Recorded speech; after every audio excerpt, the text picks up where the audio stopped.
Baik, sebelum memulai videonya, untuk yang menonton jangan lupa like, komen, dan subscribe ya teman-teman. Terima kasih. Assalamualaikum warahmatullahi wabarakatuh. Perkenalkan, nama saya Tiar Fatimah. Saya mahasiswa semester 4 dari kelas 2O dari Universitas Wadai Guru Jati Cirebon. Di sini saya akan memaparkan materi yang untuk lebih jelasnya, mari kita simak video berikutnya.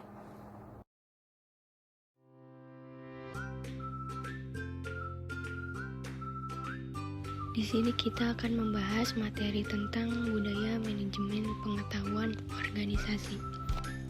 Selanjutnya ada konsep budaya manajemen pengetahuan. Budaya sebagai kompleksitas asumsi tingkah laku cerita, mitos, metafora, dan berbagai ide lain menjadi satu untuk menentukan apa itu arti menjadi anggota masyarakat tertentu menurut Stoner.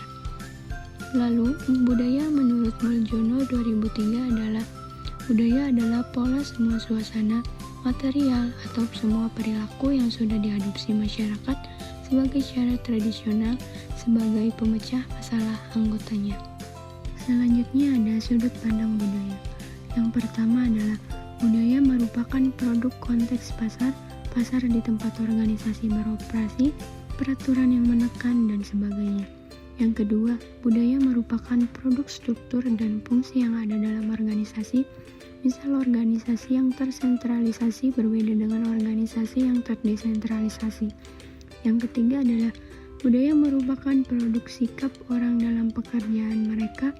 Hal ini berarti produk perjanjian psikologi antar individu dan organisasi. Lalu ada manajemen mencakup.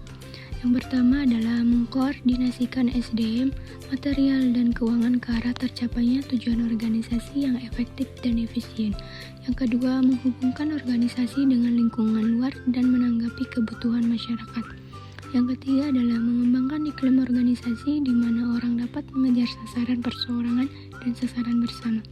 Yang keempat, melaksanakan fungsi tertentu yang dapat diterapkan seperti menentukan sasaran, merencanakan, merekrut sumber daya, mengorganisir, melaksanakan, dan mengawasi.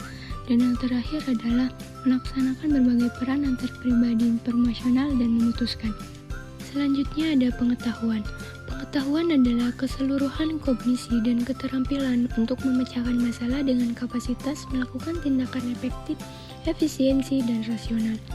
Dan budaya manajemen pengetahuan menggabungkan tiga konsep, budaya, manajemen, dan pengetahuan. Secara konseptual, budaya manajemen pengetahuan bertolak dari anggapan dasarnya. Lalu ada budaya adalah kolektif mental program. Jadi budaya dapat diprogramkan atau dimanajemeni berbasiskan pengetahuan. Dan nilai bisa berubah dan budaya bisa berubah atau diubah. Sudah tentu sebagai proses budaya, manajemen pengetahuan meliputi fungsi dan kegiatan proses budaya itu sendiri. Selanjutnya, pengetahuan sebagian besar berada dalam kepala manusia dalam bentuk tacit knowledge, bukan di sistem informasi yang canggihnya. Salah satu pendekatan yang berpusat pada manusia itu dengan menumbuhkan budaya yang kondusif terhadap berjalannya proses dalam manajemen pengetahuan. Lalu ada manajemen pengetahuan berpusat pada manusia. Manusia sebagai individu mempunyai perilaku individu dalam organisasi, membawa ke suatu tatanan, kemampuan, kepercayaan pribadi, pengharap, kebutuhan, dan pengalaman masa lalunya. Lalu ada budaya sharing pengetahuan. Inti manajemen pengetahuan adalah knowledge sharing atau knowledge transfer, karena melalui knowledge sharing terjadi peningkatan dari pengetahuan yang dimiliki perusahaannya itu sendiri. Selanjutnya adalah seseorang yang melakukan knowledge sharing tidak akan kehabisan pengetahuan yang dimilikinya teman-teman, tetapi justru melipat gandakan nilai dari pengetahuan bila sudah dimiliki dapat dimanfaatkan banyak orang. Budaya knowledge sharing merupakan budaya yang perlu ditumbuhkan dan dirangsang dalam perusahaan yang ingin menerapkan manajemen pengetahuan yang efektif. Lalu ada unsur budaya sharing pengetahuan.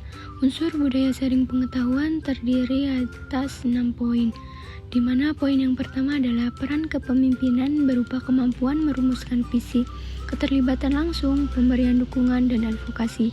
Yang kedua, budaya perusahaan yang memberi iklim kepercayaan dan keterbukaan. Yang terakhir, adanya kemampuan pimpinan organisasi untuk mempromosikan knowledge sharing dan kolaborasi. Selanjutnya, adanya kemauan pimpinan organisasi untuk mempromosikan knowledge sharing dan kolaborasi. Lalu ada perusahaan menghargai knowledge dan pembelajaran dan inovasi. Dan yang terakhir adalah kemampuan organisasi dalam mengeksekusi proses transformasi dan mulus dan efektif menurut Tobing 2007. Sekian pembahasan materi dari saya, kurang lebihnya mohon dimaafkan ya teman-teman. Dan jangan lupa like, comment, dan subscribe teman-teman. Terima kasih.